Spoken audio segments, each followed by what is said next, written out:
Hello, everyone. We are already live on YouTube, and we already finalized our settings, and so we can get it started. All right. Hello, everyone. Welcome to our Student Systems panel session. So in this session, panel session, we will discuss various topics in academia job hunting. We have 5 panelists from different universities for this event, and they are here to answer a bunch of questions on how to get academia jobs. We will touch some basic stuff and maybe some advanced topics based on the audience questions. So this is how the panel will look like. The first 10 minutes will be the introductions, like what is Student Systems, who are the panelists, and some basic introductions of our panelists. And then we'll move on to the curated questions or topics, which we collected during the past few weeks, and it will be a 30-minute discussion. And then we'll move on to the audience questions. So in this panel, we have many audiences registered. It's not quite easy to coordinate with this many audiences. We have more than 100. And so to our audiences, so instead of asking questions in Zoom, please post your questions on this online Q&A board and vote for those questions that you find interesting.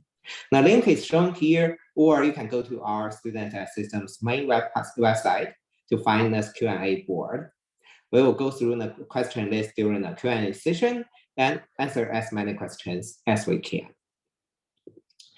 So before we get it started, allow me to introduce a little bit about our Student Systems.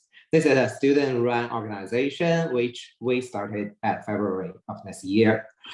We are now 7 students from 5 different universities, and our focus is to help with other students in the computer system area by organizing different events. So for example, we have hosted a panel session 2 months ago, talking about how to get started with computer system research as a new graduate student. And now we are hosting this academia job hunting panel, and there will be more events coming in the future. And we are always looking for new members to the students and systems to work with us and organize the future events. So if you are interested, you may check our website on how to join. So this is pretty much about our organization. Now we'll move on to our panelists introduction. So here's the list of our panelists sorted by their last name, obviously. We are really excited to have people with wide variety of backgrounds, and they are here to share their experience on academia job hunting. So I will first give a quick introduction for all of our panelists, and then give our panelists some time to self-introduce themselves. So our first panelist is Jie. She is a PhD candidate from UC Mercy and will soon join William Mary. Our next panelist is Guraj. He is a PhD candidate from Georgia Tech and will soon join University of Toronto. And our third panelist is Kazem, and he is a PhD candidate from UC San Diego, and he will soon join Purdue University. And our next panelist is George. He got his PhD from UC Santa Barbara and just joined the University of Michigan. And our last panelist is Chen. She is a postdoc from UCLA and will soon join UC Riverside. So this is just a quick introduction. So now I will go in the same order and ask our panelists to introduce themselves. So now, Jie, please go ahead. Hello, everyone. Thank you for joining this panel list on a Friday afternoon. My name is Jie Ren, and I just got my PhD degree from UC Merced like 2 months ago.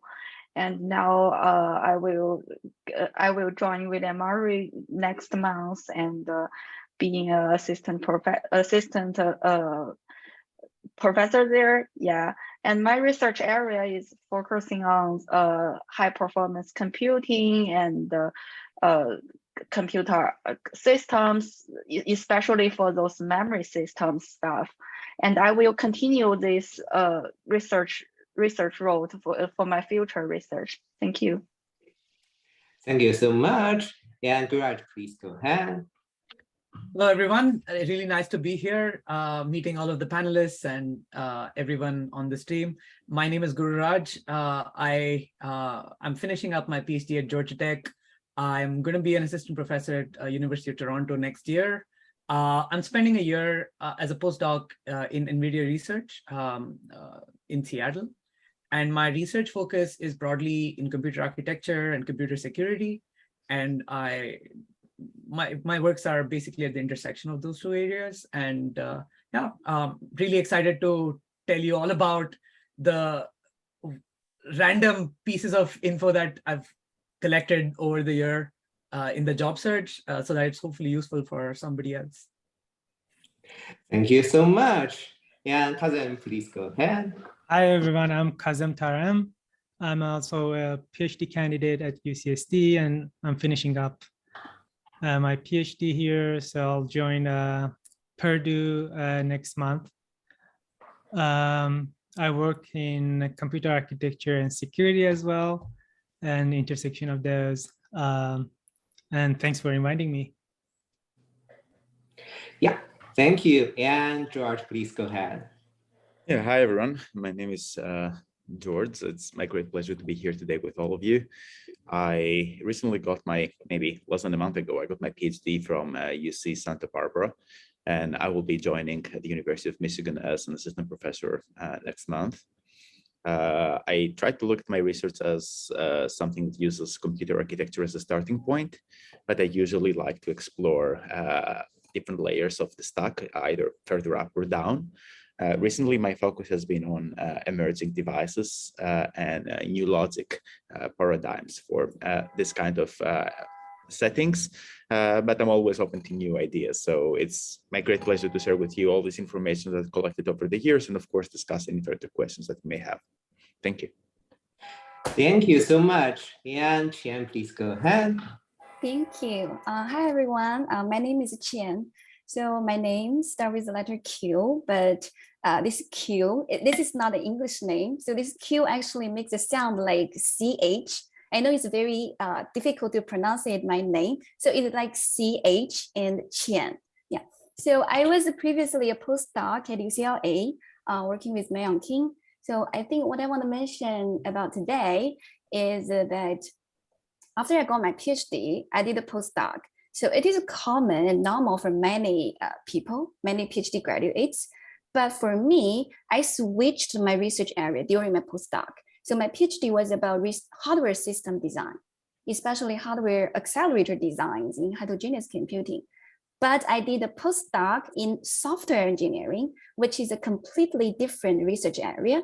It is about software developer tools for designing hardware accelerators. So if you have questions related to postdocs, so feel free to bring it up or send me an email. Thank you. Thank you so much. So we are really happy to have people from different universities going to different universities and working on different areas. So thank you so much for the self-introduction. And moving forward, we have a few organization members working behind the scene. We have Suyash from UC San Diego working on streaming and recording. We have Jia from Rochester working on Zoom moderation. We also have a backup session host, Sihang Liu, in case I encounter any network issue and cannot host this session. Sihang recently got his PhD from Virginia and will soon join Waterloo as an assistant professor. Thank you all the student systems members and also our panelists for making this happening. So moving forward, we will discuss a list of curated questions. So we've collected questions during the past few weeks and categorized them into several topics. Each topic has a few questions. I will go through each question and then hand it over to our panelists and ask for their advices or opinions or their thoughts on how to approach something or how to solve the problems. Okay, so the first topic which we want to discuss is, I think it is a very commonly asked question. It's the difference between an industrial job and an academia job. I would assume this is a very frequently asked question that probably some of our audiences may ask themselves before making a decision to go to academia or industry. Like some questions like, how does academia job look like?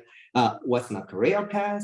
How about the industrial research department, and how does it compare to the university positions? With all that said, here comes our first question.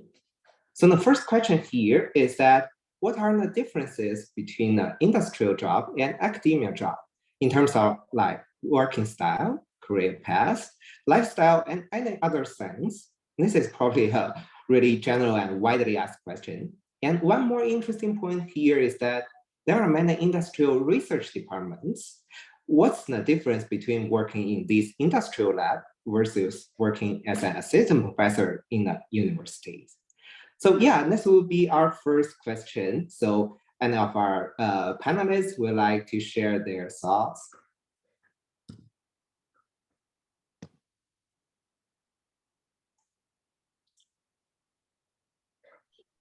Maybe I can go first. Just to give context, when I started my PhD, I wasn't entirely clear that I wanted to go into academia. I was sort of undecided, and some of my perspectives between industry and academia have been decided or realized through internships in industry labs. So I think there are three broad differences between industry research labs and academic jobs. I think you can sort of bucket them into how much independence you get in your work, who you work with, and what you get, like what resources you get, right? In the first one, independence. In academia, you're fully independent, right? You can do whatever you want as long as you can raise the money for it. In industry, you're pushed in a direction. You have certain goals of the company, of your group, and so on. And you get to sort of work within those constraints, right? Second, so whichever is your style, you might be suited towards one or the other. The second thing I think is like the kind of people you work with, right? In industry, often it is other industry folks, product groups, etc., and maybe some interns. So most likely you will be working with other more senior people. In academia, most likely you're going to be working with your students, right? So you're going to be training them, you're going to be mentoring them, see them, grow into great researchers of their own stead. So again, there's sort of a difference. In one, you're sort of a mentor. The other, you're more of a contributor, right? I think the third one broadly is in terms of resources. So in industry, pretty much if you have a great idea, you get all of the resources that you can potentially imagine. Whereas in academia, it's more of a startup culture, right? Where you have to, write grants, get whatever limited resources you can gather together for making a proof of concept, and hopefully somebody else is going to take it and take it forward, right? So I think there's a difference. There's pros and cons to each of them, but I'll probably stop and let others chime in. Thank you. That was a kind of complete answer. It's hard to add. First, I just want to have a quick disclaimer. So this is a very personal question, and also like any other advice, this is like our experience, so might not apply to you, and every person is different. So just need to mention that.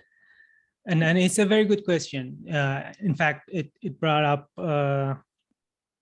during my interviews. Like I got this question many times from different people, and it's good if you want to go to the academia route. You have some answer to this question. So yeah, some of things Guru mentioned, like who you work with, like teaching is also important part. If you like teaching, you like academia is kind of the only one that has teaching element. And also like you might enjoy joy of mentoring people, working with PhD students creating like long life relationship with PhD students or other students, which is really joyful, I think. And then the academic freedom that comes with academic job, as Guru mentioned. Yeah, for me, I didn't have any like industry experience, didn't do any internships, but the independence and freedom was the major point. I was working on a project. So in the beginning of the PhD, I wasn't sure either that if I want to go to academia or industry. One day I was working on a project. It was a boring project, but I was very interested in that project in the beginning when I started. But then I reached to a point where I didn't want to continue, but I have to because I wanted to like finish the project.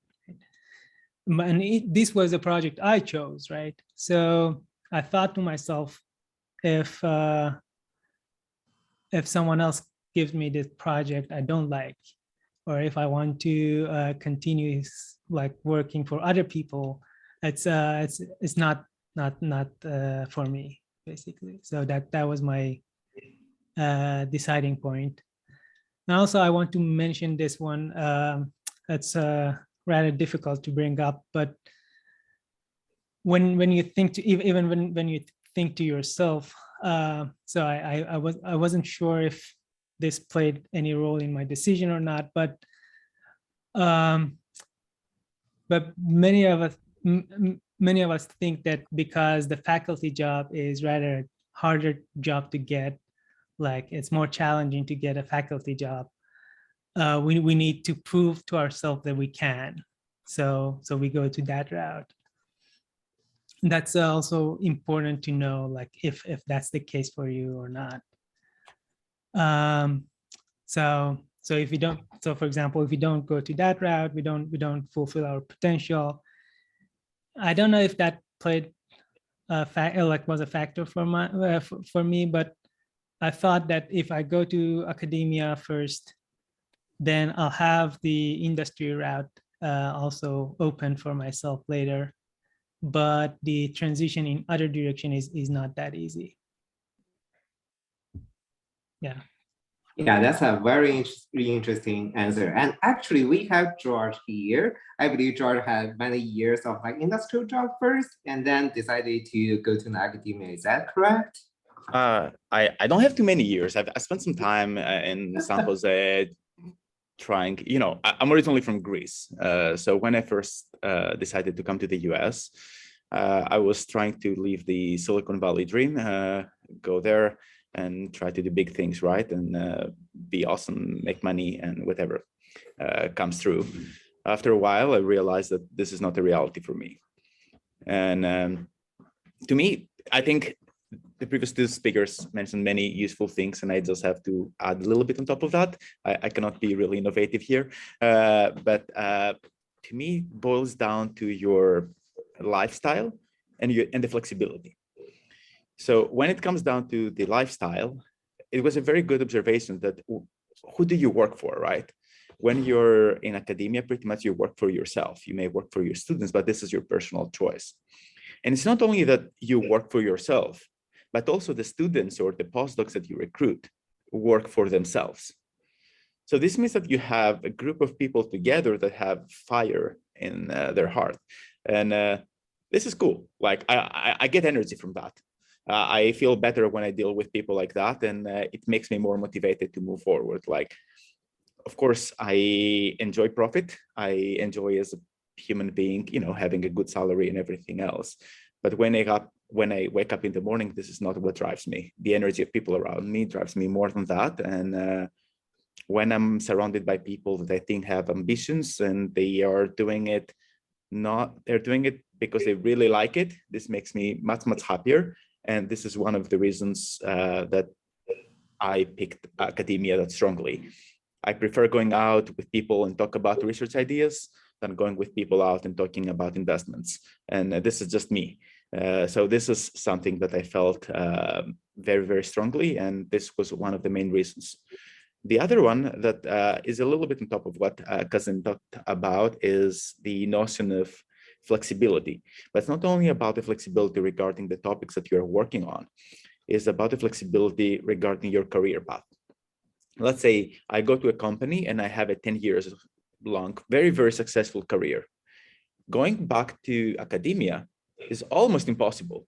Like, we know some examples, they're one or two, right? They are the exceptions to the rule, they're not the rule. But you know, many people that had a successful academic career and then made a switch. So I think this is something that played a big role in my decision. So I thought, okay, I'll give a shot to academia. If I like it, it's great, I will stay here. If I don't like it, there's always an exit. And the exit is easy. Most probably, you see the professors that leave, they become directors. But you very, very rarely see directors becoming professors. So to me, these were the two things, was my lifestyle and this notion of flexibility. So these two were the things that made me take the academia path and leave behind me industry. So that's my bit. Yeah, that's perfect. And actually, we have the next question, which is pretty similar to the current one, and which is, what makes you finally decide to go to the academia? And I will leave this question to Jie and Qian. Jie, would you like to share your thoughts? Like, it could be anything like related to the first question, or that's the second question. Yeah, well, yeah, I guess my what makes me to do this final decision is similar to what to the previous two panelists talking about, which is about giving a shot in academia. I do have one summer working for industrial, but it's kind of combination of the coding and the research. And I think that is also fun. It's about building the wheel, and I feel like it's not as disturbing as doing the research and get a paper being rejected and reject again. Yeah. So when I was on the job market, I was thinking both paths okay for me, and I was trying to get more job interview as possible and trying to see what I can get. But later on, and I finally realized that if I went to a job that's doing the coding a lot, it is highly possible that I cannot get a academia job later. So I think let me just give a try on the academia. I know there's a lot of uncertainty. There's a lot of pressure about getting the funding or getting the tenure or teaching, but at least I have the choice, so that makes me do the final decision here. Yeah. Great. Yeah, so maybe I'm not the best person to answer this question because I have very limited experience of working in industry, but I can definitely share my observations and some advice that I got from my letter writers. So one of my letter writers, who is a professor at UCLA, told me the reason that he want to go academia is he want to be his own boss, such that he can have more freedom on what he will work on. So another difference is that, so though I don't have experience in industry, but I worked closely with people from industry companies on every single of my projects. So one of my observations is that industry projects are usually more solid than research projects at universities, which are usually prototypes of some research ideas. And I saw that many faculty members, they even like to brag about his or her work if the research project has been integrated into industry projects. So that being said, at least in my research field, in the industry research is at least as good as research in academia. Yeah, so for the reason that I decided to go academia, So I was advised that if people ask you this question, then you should definitely say you enjoy working with students, you enjoy teaching. I do love working with students, I do love teaching, but for me, I think my personal reason is that I enjoy the process of having my work published. So it's not about having a paper, having a research paper published. It is about, talking with people in your community about your ideas, about making your work open for this community, so people can make use of it. So, and also for this words like considering the uncertain, long and tiring road to tenure, I personally do not worry about this uncertain, long and tiring road to tenure. It's all about how you think about it, right? How you think of it. So if you feel like the tenure process is a tiring road, why not go industry? I usually tell myself the tenure process, tenure track is probably the best thing. Why? See, at the end of the day, even if the tenure evaluation doesn't work out for you, you got 6 years of freedom to work on projects that you like. So one of my friends was previously a faculty member, but he switched to industry after 3 years. So I think, yeah, that is my take. Thank you. Thank you so much. So I guess the takeaway is in general in the academia, we have a lot of freedom. We can do, actually it's like you are opening your own startups, but that is your lab. And compared to an industry job, it could be less freedom and probably less interesting if the project itself is not that interesting. But I guess it's still a personal choice that is case by case. So thank you all for like sharing your thoughts on this first topic. Oh, okay, yeah, go ahead. I have a little note here. Mhm, So I yeah. think there is a third choice that has been frequently overlooked or is less known, and this is national labs. So I spent quite some time working in national labs, and I've spent even more time collaborating with national labs. And national labs may be a happy medium between the two for some of the people. You are somehow bounded to the funding, but then again, you have some flexibility there. And again, one of the things why people believe that academia is a good place is also stability, right? Because after 6 years, you get tenured and you are not afraid that someone will switch the projects and fire you, potentially. Hopefully this will never happen, but this is a factor that people think about. But for example, national labs usually have different types of projects because they have different funding sources and different resources as well regarding their equipment. But also they have some of the stability things and freedom things from academia. So my experience is that there is a medium case there.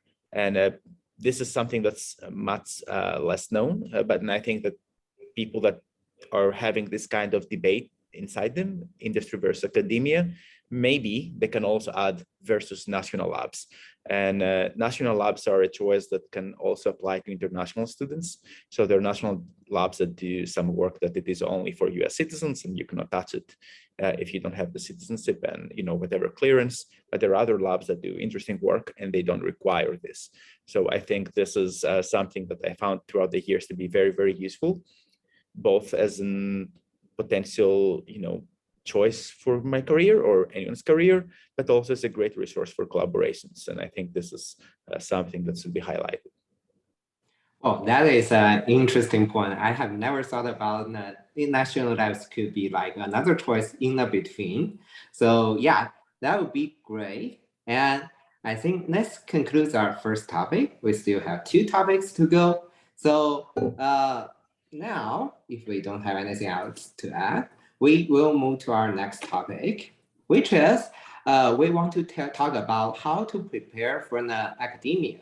So this probably includes many questions by how to prepare for the job hunting, how to apply for different skills, how to get recommendation letters.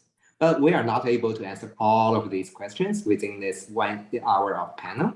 But we have prepared 2 frequently asked questions for our panelists. So the first question here is, should a PhD student get a postdoc before going to academia? So there are many benefits like probably getting more publications or making more connections, but this may take 1 or 2 more years. before you start your assistant professor job. So should a PhD student get a postdoc? Let's see how our panelists think about this question. I think I can take this one. So I was previously a postdoc at UCLA for more than 2 years, but my case is a little bit unusual. So I personally have a very clear mind of what kind of research I want to work on. So my PhD was about hardware design. Then I realized that if people cannot make use of your hardware system in their software applications, then why should I work on it? So I switched my research area to software developer tools for general software developers to make use of emerging hardware devices. So it makes sense to me to do a postdoc before going on the job market. Yeah, because I was switching my research area. So sometimes I feel like postdoc positions are actually training positions for faculty jobs. So if you think you're lacking of letters or advising experience, funding proposal experience, doing a postdoc may be helpful, but think carefully if you want to do the postdoc. So the first thing that I want to say is the job market is changing. There are many factors can eventually decide whether if you can get a faculty job or not. For example, your peers who are on the market, the same market, together with you, and the available positions in your research area, and of course your publications. So I personally think having great work coming out is difficult for a let's say short time, 1 year postdoc. So think twice before you decided to do a short time postdoc to get you more publications. So it is also possible that you can get a faculty job as a PhD, but as the next year or the year after, it is more difficult for you to get a job. So another thing is about salary for postdoc. Postdoc salaries at universities are pretty low in comparison to industry jobs or faculty jobs or industry postdocs. So this is another factor to think about if you have a family. The third thing I think is if you have already decided to do a postdoc, then make sure to make use of this chance to get more advising experience, funding proposal experience, and also to reach out to more people, as many people as you can, to get more letters. So, and also one of my letter writers told me people usually set higher bars for postdocs than PhDs on the job market, academic job market. So I don't know if it is true or not, because I don't feel like that. So, but I'm bringing it up so you can think about it. Thank you. That's perfect. I think I can chime in with maybe some reasons why we should not do a postdoc, right? Like just play the devil's advocate here. So as Kian mentioned that, postdocs allow you to improve your research profile, get more letters, get more experience, etc. But I think one should also think a little hard, right? Whether one really wants to do a postdoc for the following reasons. First, I think it's really important to get a very good postdoc advisor who is in an area that you want to work in, right? Because your advisor plays a very big role when you're applying for faculty applications. You get all the mentorship, you get the guidance, and you get the support, right? If your postdoc advisor is not, matching wavelengths with you, that can be a big problem, right? Second, I think the duration of the postdoc is usually very short, right? Typically, they're 2-year postdocs. You're, maybe 1 year in or half a year in, you're already thinking about applying. And you also have to show that you've been productive, right? So there's always a pressure, right? Finish earlier works, publish new works. So there's a lot of time pressure involved. And third, I think this is probably not as appreciated sometimes. You're getting more experience mentoring new students, right? Those students might have a very different work culture, very different lab culture from the culture you were used to, right?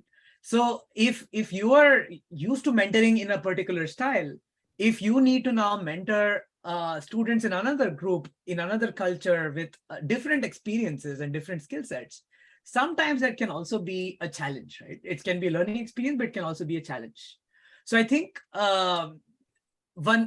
it's good to do postdoc, but I think you really need to think hard whether the postdoc is matching, like ticking all of the boxes that you need to think hard about. Yeah. That's great. Like we now hear why you should do a postdoc and also hear why you may not want to do a postdoc. That's a very interesting discussion. And George, do you want to add something or I see? I have not done a postdoc, but I've worked with many postdocs over the years. I'll tell you why I didn't do it, right? Why I didn't take this path. And for me, it was like when Xian mentioned, I think Xian mentioned a really interesting thing there that says, when you want to change your career, when you want to change your focus, this is a period that's kind of a safety pillow. So you can start getting exposure to a new field.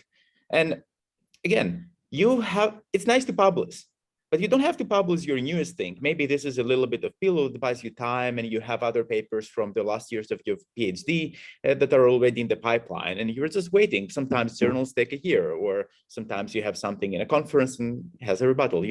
This may give you a little bit of time, and it can help you. At the same time, if you have a good record and you have projects that are going strong, and like in my case, I knew I've been fortunate to have been communicating with people from funding agencies for the last couple of years, maybe because of my type of research. And I know that some new projects are about to start. I know from them that, being a postdoc does not give you the opportunity to be a PI. And I wanted to be a PI because I want to apply for these projects. I want to take, advantage of all the momentum. Given this kind of momentum, I thought that I'm willing to take more risk in my day-to-day things, let's say, or my overall experience and get into academia straight in, rather than just take the safer route and maybe get some further experience while maybe losing some kind of other funding opportunities and letting some of this kind of work fade away. So for me, this was also something that played a role in my decision. It's not like always getting more skills. It's awesome, right? Everybody is insecure. Everybody has insecurities, and everybody believes that after a while you can become better. It's all about how you decide, where do you put the weight? Do you put more weight on how you work on some of your insecurities, or how you give priority to some of your funding, or whatever else? Again, going back to one of the points that I made earlier, and this was about national labs, what I've noticed, I've not applied for that, but what I've noticed is that at least in some cases, for postdocs, national labs tend to pay better than universities, maybe not as good as industry. So again, I think that national labs may be a medium case between the two there as well. That's great. Kazem, I see you want to add something? Yeah, I just want to mention that the time pressure in particular is harder for systems research because it usually takes longer time to build a system and reach to publication. So it's a little bit harder for systems to be productive in early years of your postdoc, especially when you switch topics. And then the other thing I want to mention is what I observe is that advisor is very, very important, the professor you will work with. And what I observe is that small set of professors, they have lots of postdocs, and those usually, I don't know if, I hate to say it, those usually are more successful in the market because their advisor has more experience. Yeah. Great. So we are now talking a lot about if we should get a postdoc. We heard a lot of opinions, and they are all different. So that's why we are here holding this panel session to gather all kinds of ideas. So this is still an open question, at least for some of our audiences. Get a postdoc or not? We at least hear some opinions from our panelists. So I guess we can now move on to our second question in this topic, which is related to a lot of application process, that is to get a recommendation letter. So recommendation letter is very important as part of the academic application. But to get it started, we have some more detailed questions, such as who should be the letter writers and how to ask for a letter, and especially how to ask for a strong letter. So are there any general guidelines, or are there some special tricks that we can leverage to ensure high quality letters? So let's see how our panelists think about this. Yeah, I guess I can start with this one. So about the first question, who should be letter writers? The first definitely is your PhD advisor, because he or she knows the best of your work. And also, I think the collaborators you have been worked with as a good candidates to be the letter writers. Even they are not like a senior professor or a well-known professor, but they do know about your work, and you can and they can do a very good recommendation of your personality and your how you behavior in terms of doing the research and in academia. And I know that some people are getting this recommendation letter from those well-known professors, even they do not work with them, because in that way those professors can write this recommendation letter like, I know their work, and their work has very big impact, and it's well known in the community. So if you can get one of those professors to recommend one of your representative work or some of your representative work, that will be great. And also, who should be letter writers? I think there are two more suggestions, because if for example, we apply this academia job, we need to submit some materials such as the research statement, teaching statement, and diversity statement. So all those previous letter writers I talked about is about recommending your research, and you can get someone to speak something about your teaching skills. For example, you are a TA for a course, and you can let that professor to be your letter writers and talking about your teaching skills, or you are joining some diversity groups such as Women in STEAM or other groups, and there are some senior people there. For example, I personally joined this Women in HPC group, and there are a lot of research scientists in HPC field, and they are willing to help me to get this recommendation letter finished. So yeah, that's my answer for the first question, who should be the letter writers. So I think if I give one advice on who should be the writer letters, that would be, don't be shy. Yeah, my experience with that. So you set up a meeting immediately if you decided to go on the job market this year with your advisor, with your PhD advisor or postdoc advisor. They have much more experience than you. So you set up a meeting with your advisor or with anyone in your department, the faculty member in your department, to discuss your potential letter writers with them early.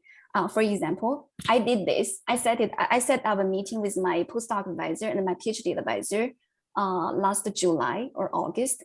Now. So at this time, if you have decided to be on the market this year, set up the meeting now and reach out to at least 5 people for letters. So in the email, my postdoc advisor has been very helpful in helping me drafting the letter request emails. So I was told that, so you should definitely mention, oh, if you are busy, I can also help write up or draft several paragraphs for you if he or she feels useful. Yeah, don't be shy. Yeah, discuss with your advisors, list all the potential letter writers' names and reach out to people.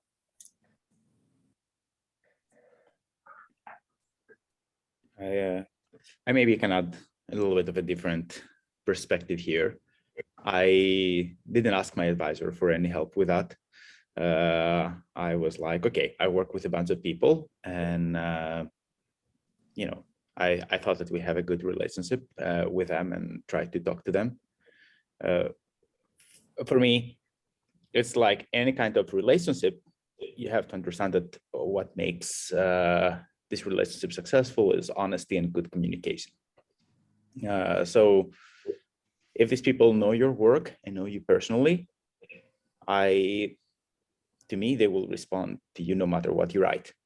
As far as you write and you're yourself, this is what they will write in the letter, right? You don't want them to write something that you're not. You don't want to say something that you cannot support.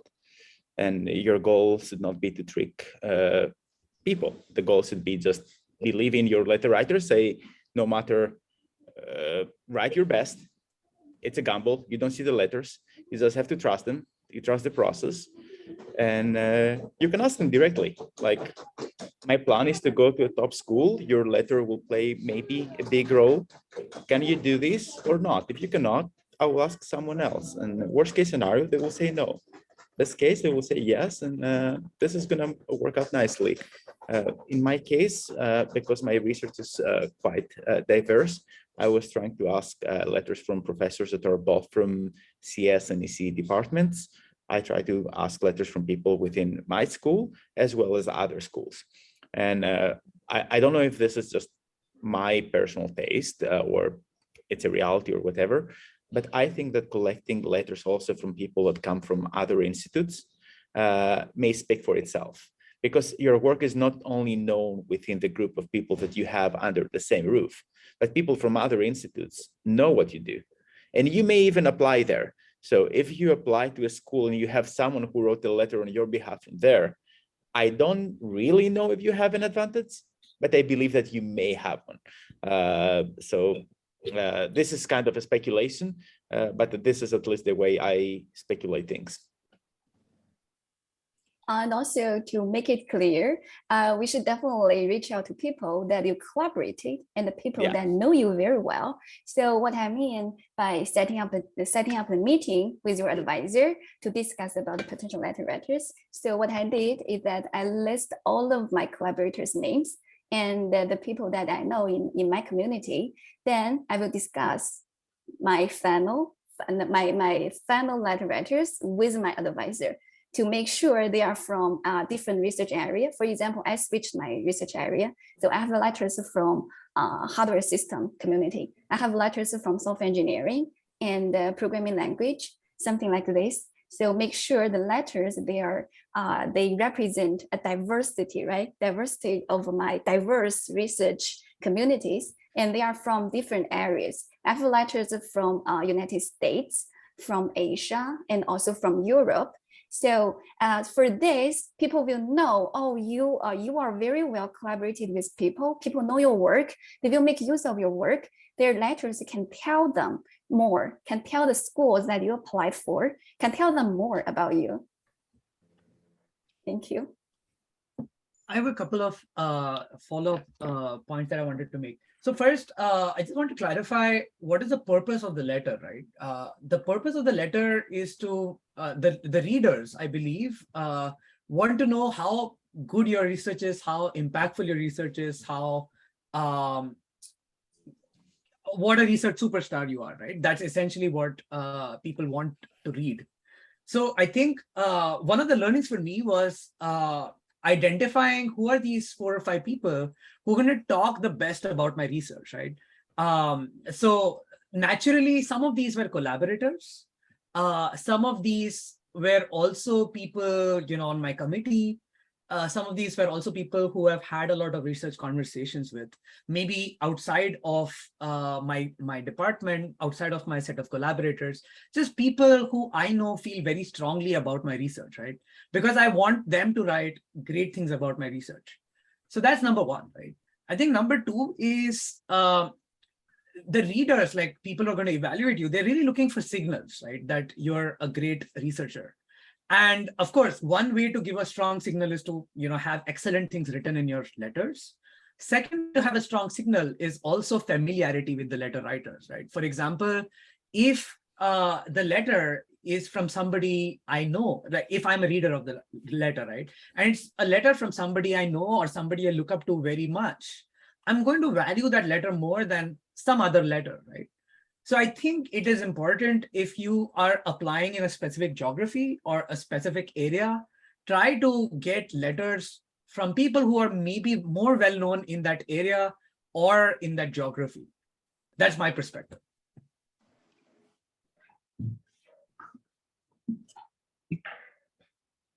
Very good points. I think I'm going to mention this, like that's for the second question, how to ask for letters. I think what I did was I finished my statements and send the statements to the letter writer so they can better know my work. So that's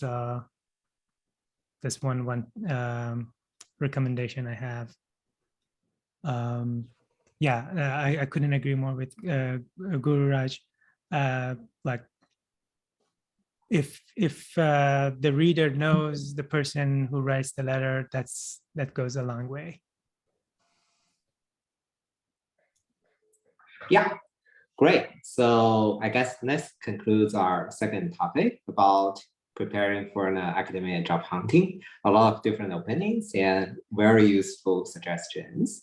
And actually, we are running a little bit out of time, but we do have one more curated question, that is comparing US and Canada. So I guess Guraj have more experience with this. So we do have two questions. Do you want to take both of them and give us a brief introduction about US versus Canada regarding the application process and the faculty income and benefits? That'd be great. Sure. Yeah, I can take this question. So firstly, about the application process, I think between US and Canada, the application process was near identical. I guess the only difference I would highlight is that in Canadian schools, I noticed that the position was for a specific area, right? For example, I did not come across as many open area calls. And all of the positions applied to where maybe like security systems, and so on. And I saw other areas also having similar sort of titles already, like the area was already mentioned very specifically. Whereas in US schools, it was mostly very broad searches, right? Where, for instance, they would mention like 5 different areas or 6 different areas. And I was also told that in the US, even if your area is not mentioned in those 5 or 6 areas, just apply. And maybe they will, consider you if you're a strong candidate. So other than that, I think the application process was near identical. In terms of the second part, which is like income and benefits, I think there's actually 2 things I would highlight, right? One is the role itself, which is like how much money you need to raise, how is your teaching different, and so on, right? And like the differences in the roles. So I think one big difference between US and Canada positions, tenure track positions, is that Canadian schools, to hire a student, it costs much lesser money because the tuition rates are much lower, and the overhead also numbers are slightly lower in Canada. So effectively, you need to raise approximately half the amount of money that you need to raise in the US for funding a same student, right? So the amount of money you need to raise in Canada is lower. That's one big difference. The second big difference is that positions in Canada are 12-month salaries by default, whereas in the US they pay 9-month salaries, and the rest of the 3 months in the US you're supposed to pay from your own research grants, right? So the university only pays for 9 months of your salary. So that's one difference in terms of, so effectively, again, you need to raise more money in the US than you need to raise in Canada. The one other difference is that, of course, in Canada, you're paid in Canadian dollars, in US, you're paid in US dollars. And in absolute terms, the Canadian dollar is about 1.3 US dollars, right? So the salaries in Canada in absolute terms are slightly lower than in the US, right? So that is one of the trade-offs. Of course, in my experience during the application process, I did see that Canadian schools are able to match salaries to some extent with US schools. So I don't think it's too much of a salary hit. But of course, the conversion rates do mean that in absolute terms, you might earn lesser in Canada compared to US. But yeah, other than that, I don't think there is a lot of difference. Like personally speaking, I did apply broadly in US and Canada. I did get a better hit rate in Canadian schools, to be honest, in terms of number of applications to, number of interviews. Maybe just because Canada, there seemed to be more aggressive hiring. But otherwise, I think in terms of the job, in terms of the way the system works, it was near identical. Yeah, that's great to hear. And we are almost out of time, but let's give us a few minutes to talk about audience questions. So we have our audiences ask questions, but if you have more questions, please go to next link or scan this barcode, and we will answer as many questions as we can. Probably we can take 5 or 10 minutes, and let's see. So now we are looking at the first question with 9 votes. So the question is, my advisor's favorite longer, higher impact papers. So I feel insecure about number of publications I have compared to my peers. Should I worry about that? I think it is basically a comparison between the impact and the number of papers.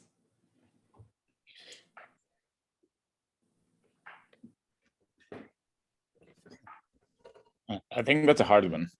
And it's a hard one because I think none of us has been a committee before trying to look at these things and see actually how some of these things affect the final decision. I can tell you what's my personal taste and what was my own take on things. So personally, I prefer the higher impact papers rather than more publications. I think they have more to say about your work. A big paper can be chopped down in many small papers sometimes, but I don't think the other direction works, or at least I don't think it works all the time. But I think what's important here is also to take into consideration where you apply. If you want to apply in a top tier school, I believe that the case that your advisor favors is a good one. I was never asked about how many papers I had. I was asked about, how this work can change the world potentially. Specifically in the one school, I remember that it was like a very good institute. I remember I was asked if this line of research can make this institute, I don't know, famous in the next 10 or 20 years.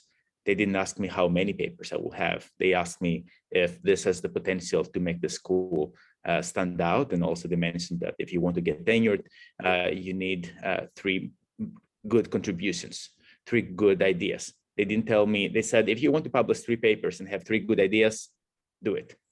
If you need to publish 1,000 and get 3 good ideas, do this. So this is part of the freedom, I assume, that comes with academia, but depends on the place where you apply. I've seen that in lower ranked schools, numbers matter, but this is just my personal taste, so I may be completely wrong. So I think this is a very interesting question, because I almost asked exactly the same question to one of my letter writers at UCLA. So I think so this answer may or may not be true, but I'm just bringing it up so you can think about it. So one of my letter writers, he told me, like, as a faculty member, faculty members do want to have higher impact papers, right? To either get tenure or get fellowships. But in his more than 20 years experience in terms of interviewing faculty candidate at UCL, he's never seen a faculty candidate has less than average publications. So that means maybe for fresh PhD graduates who are trying to find faculty jobs as assistant professors, at least paper. So there's definitely no explicit bar of how many numbers you should have, how many papers you should have in terms of finding a faculty job. But at least the faculty will vote, and if this applicant is above average, lower than average. So I think having higher impact papers, definitely it is important, especially for faculty members. But for PhD students, besides, in addition to having impact papers, we should also think about the number of publications. Yeah, thank you. That concludes our first question, and we can move on. So the next question is about postdocs. We discussed during the curated question list, so we will skip this one. And for the next question, this one is very interesting, and I think it could be a tough question. So is there bias on where you graduated when you look for academia jobs, especially for the students graduated from low-ranked schools? So this is probably a tough question, but let's see how our panelists think about it. I think I don't see an obvious bias based on my experience. So basically, my understanding is that student quality at different in this ranking system, different universities, the ranking system, they may different a little bit in terms of undergraduate students, but for graduate students, especially for graduate students who are trying to find academic jobs, your letters and your research work, your research papers, and also your advising and funding experience are much more important than where you graduated. So as you can see, so so students are different. They are different across different universities. But for faculty members, so we have 5 panels here, right? Panelists here. So we have people from we will be joining University of Toronto, Michigan, and also like William and Mary and UC Riverside. So I'm not saying that this person A is much stronger than person B, right? So that means where you get your PhD degree, I think is less important than your work, your research work when you are going on the job market.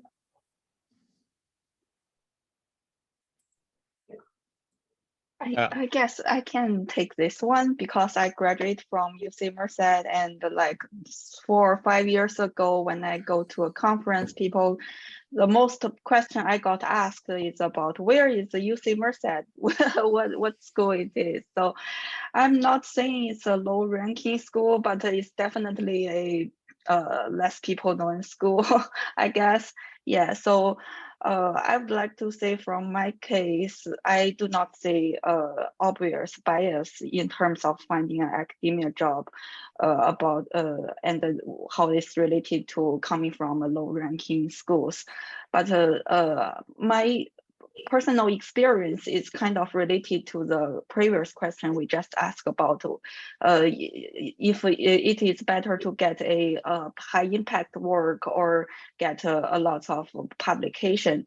And my personal experience is like the high impact work can be helpful to help people to know you instead of from which university you are getting the PhD degree from.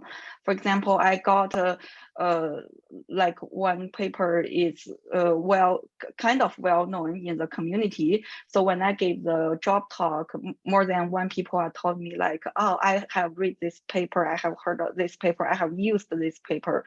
So in that case, I guess people will not focusing on where I got my degree from, but focusing on my work, and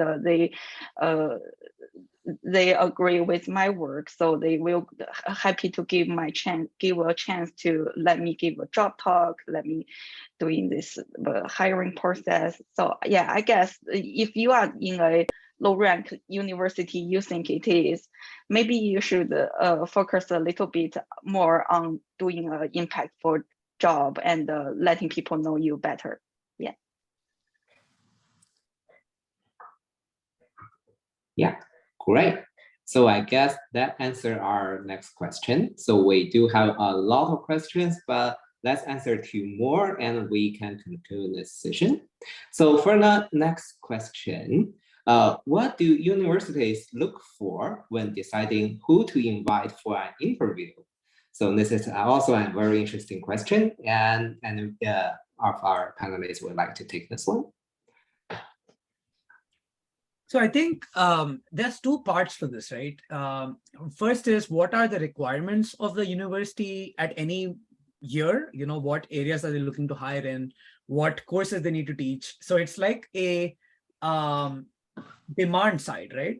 And then there is a supply side constraint, which is who are the people who have applied to my call, right? To the university's call. And it's a bit of both, right? That determines whether you get a call at a particular university or not, right?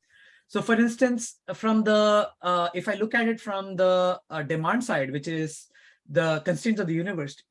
So maybe the university is really looking to hire in area X because they need to teach, they need someone who will teach a course in operating systems or computer architecture or security, right? Whatever. So they need somebody in that area, right? They need somebody who's going to teach that course. That could be one. Second constraint could be that maybe they lost somebody who was in that area, or they, or they're seeing a lot of students take courses in that particular area.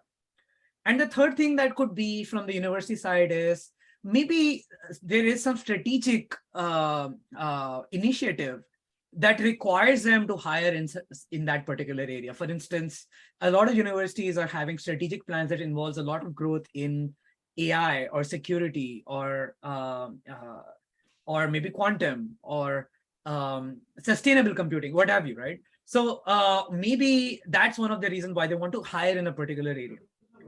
Now, second, I think, is what candidates apply to them, right? So for instance, if they see that there is a candidate who is a very good fit to what they're already requiring, then it's a very high likelihood that they might, and of course the candidate is already strong, they might give this candidate a interview call.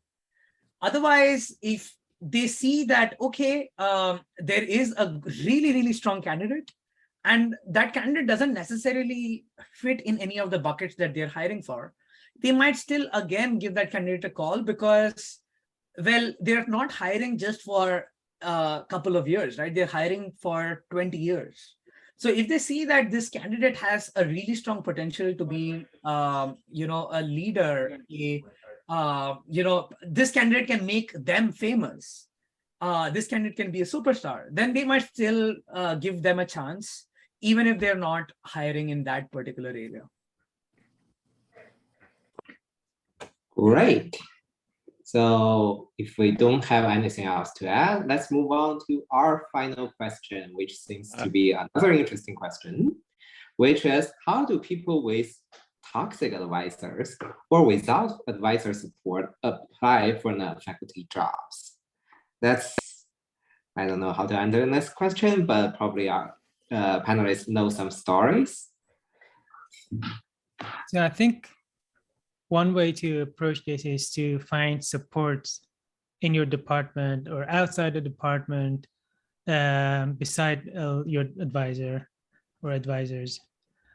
That's one way to approach this. And the other, I think this is one of the cases where the postdoc is probably a good idea. Yeah, also, if I add a little bit, which is not on the practical side, but it's more on the emotional side, and disclaimer, my advisor was a great guy. I think you should apply, you should be extra motivated when you reach this point, because you will soon enough be out of the door and you won't have to deal with this person again. So apply with passion and all your heart. If you reach this point, I'm sure you're a star on your own. People will see your work. People will realize how good you are, and you just believe in it, right? Believe it more than anyone else, and it's all going to be right. Yeah.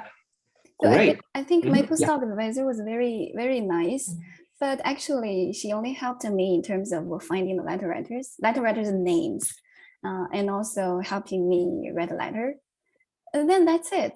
So eventually it is you that should be working on writing up all of the application materials. Then I think if you don't have, say, helpful advisors, maybe you should just focus on preparing your application materials. And also there are many helpful channels that you can find. You can find your peers who will be on the market at the same time with you. My own experience was that I was in a Slack channel, which has most of the candidates. I'm sorry, not most of the candidates, some of the candidates, faculty candidates last year who are on the job market. So we communicate each other, we share information with each other. So that has been very helpful. Yeah, thank you.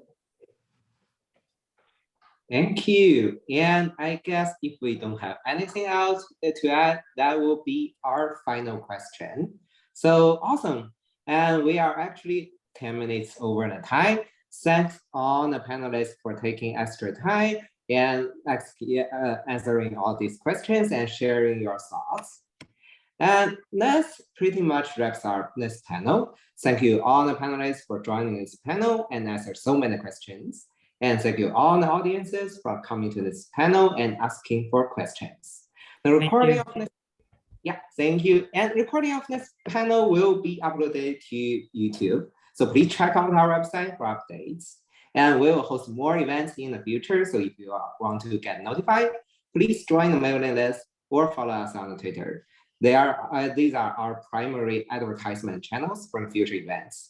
So if you have any feedback, please check out our website for a feedback form, or just drop us an email. We appreciate all kinds of feedbacks. So this is pretty much it. Thank you all for joining us today, and thank you again to all of our panelists. Thank you, guys.